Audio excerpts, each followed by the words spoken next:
The African National Congress, in the 30 years that they now govern, could not make the transition between liberation movement fighting a common enemy to a successful government. Because the actual enemy that they needed to focus on today is poverty, the economy, and they can't do it.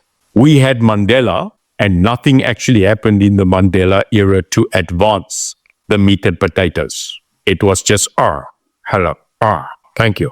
That's what we had. Then we had Mbeki, the massive failure of AIDS, the massive slander that HIV does not cause AIDS, the destructive failure in his term not to roll out ARVs.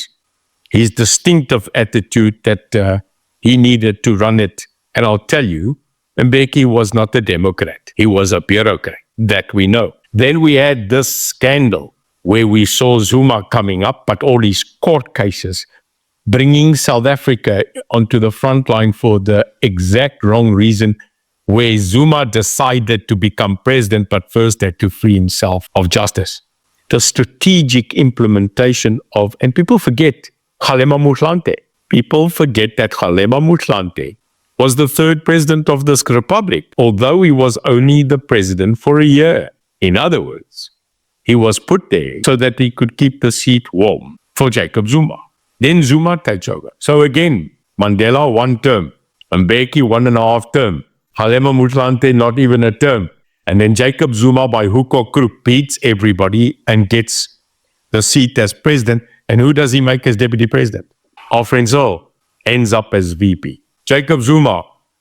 When Jacob Zuma took the seat, what a mistake. And then Zuma and his era brings in the rehashing of Schabir Shaik, who goes to jail, but he's terminally ill. And he set out to spend his deathbed on a golf course. And then the eruption of the Guptas, a massive onslaught of the Guptas in public. So the brand Zuma starts to be tainted after being so charismatic. Tainted in such a way that it becomes a tumor, a cancer growing in this country. A free for all, a loot for all. And that's when the era came where we broke. We broke as a country. We started to be refused our passports.